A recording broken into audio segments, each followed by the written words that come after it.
ഇനി പോകുന്നത് ഇടുക്കിയിലേക്കാണ്. ഇടുക്കിയിലെ പ്രമുഖ CPM നേതാവും ഉപ്പുതറ ഗ്രാമപഞ്ചായത്ത് പ്രസിഡന്റുമായിരുന്ന ജെയിംസ് ജേക്കബ് അങ്ങനെ പാർട്ടി വിട്ടിരിക്കുകയാണ്. പഞ്ചായത്ത് പ്രസിഡന്റായിരിക്കെ പാർട്ടിയുടെ പ്രാദേശിക തലത്തിൽ നിന്നുണ്ടായ ഒറ്റപ്പെടുത്തലിനും ഈ ഭരണസമിതി അംഗങ്ങളുടെ അഴിമതിയിലും ഒക്കെ പ്രതിഷേധിച്ചാണ് രാജി. വരുന്ന തദ്ദേശ തെരഞ്ഞെടുപ്പിൽ ബ്ലോക്ക് പഞ്ചായത്തിലേക്ക് സ്വതന്ത്രനായി മത്സരിക്കാനാണ് ജെയിംസ് ജേക്കബിന്റെ തീരുമാനം.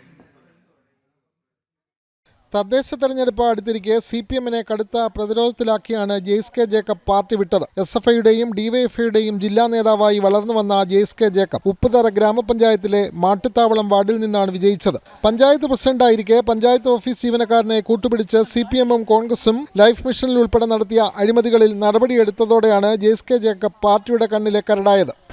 പലപ്പോഴും ഇവിടെ ഭരണപ്രതിപക്ഷ അംഗങ്ങൾ ഒരുമിച്ച് നിന്നുകൊണ്ട് എന്നെ ഒറ്റപ്പെടുത്തുന്ന സമീപനം ഉണ്ടായിട്ടുണ്ട്.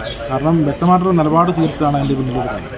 കാരണം ഇവിടെ ഒരു താൽക്കാലിക ജീവനക്കാരൻ അതിനെ പുറത്താക്കുന്ന ബന്ധപ്പെട്ടുള്ള കാര്യങ്ങൾ അത് ഈ രണ്ടാളുകളും ഒരുമിച്ച് നിന്നുകൊണ്ട് നിൽക്കുകയാണ്. അപ്പോൾ അത് അഴിമതി കാണിച്ചിട്ടുണ്ടെന്നുള്ളത് വ്യക്തമായ തെളിവുകളും അതിനുള്ള സാഹചര്യങ്ങളും ഉണ്ടായിരുന്നു. എന്നിട്ടും പ്രൊട്ടക്ട് ചെയ്യുന്നൊരു സമീപനമാണ് അവരുടെ ഭാഗത്തു നിന്നുണ്ടായത്. അപ്പോൾ അതിനെ ചോദ്യം ചെയ്തൊക്കെയാണ് എന്നെ ഒറ്റപ്പെടുത്താനായിട്ടുള്ള കാരണം ഉണ്ടായത്. ഭരണപ്രതിപക്ഷ ഭേദമന്യേ കോൺഗ്രസും CPM-ഉം ചേർന്ന് ജെയ്സ് ജേക്കബിനെ കടന്നാക്രമിച്ചു. പാർട്ടി പ്രാദേശിക നേതൃത്വവുമായി ഒരു തരത്തിലും ഒത്തുപോകാൻ കഴിയാതെ വന്നതോടെയാണ് ജെയ്സ് പാർട്ടി വിടാൻ തീരുമാനിച്ചത്. നിലവിൽ ബ്ലോക്ക് പഞ്ചായത്ത് വളകോട് ഡിവിഷനിൽ നിന്ന് സ്വതന്ത്രനായി മത്സരിക്കാനാണ് ജെയ്സ് ജേക്കബിന്റെ തീരുമാനം. വിവിധ രാഷ്ട്രീയ പാർട്ടികളിൽ നിന്ന് ക്ഷണമുണ്ടെന്നും എവിടേക്ക് പോകണമെന്ന കാര്യത്തിൽ തീരുമാനമെടുത്തിട്ടില്ല എന്നും അദ്ദേഹം വ്യക്തമാക്കി.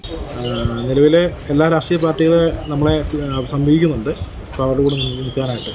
അപ്പോൾ നമ്മൾ ഉപ്പുതറയിൽ കൊണ്ടുവന്നൊരു ചെറിയ മാറ്റം അത് ജനങ്ങളും എല്ലാം അംഗീകരിക്കുന്നൊരു സാഹചര്യമുണ്ട്. അപ്പോൾ അത് മനസ്സിലാക്കിയിട്ടാണ് ഇത്തരം പാർട്ടികൾ നമ്മളെ അവരോട് ക്ഷണിക്കുന്നത്. ഉപ്പുതറ ഗ്രാമപഞ്ചായത്തിൽ ലൈഫ് ഭവന പദ്ധതിയിൽ അനർഹരെ തിരികെ കയറ്റിയതുമായി ബന്ധപ്പെട്ട് പഞ്ചായത്ത് പ്രസിഡന്റായിരിക്കെ ജെയ്സ് ജേക്കബ് നൽകിയ പരാതിയിൽ വിജിലൻസ് അന്വേഷണം നടന്നുവരികയാണ്. രാഷ്ട്രീയ വ്യത്യാസമില്ലാതെ നേതാക്കളുടെ അഴിമതിക്ക് കൂട്ടുനിന്ന പഞ്ചായത്ത് ജീവനക്കാരനെ ജോലിയിൽ നിന്ന് പിരിച്ചുവിടുകയും ചെയ്തിട്ടുണ്ട്. ജനം, ഇടുക്കി.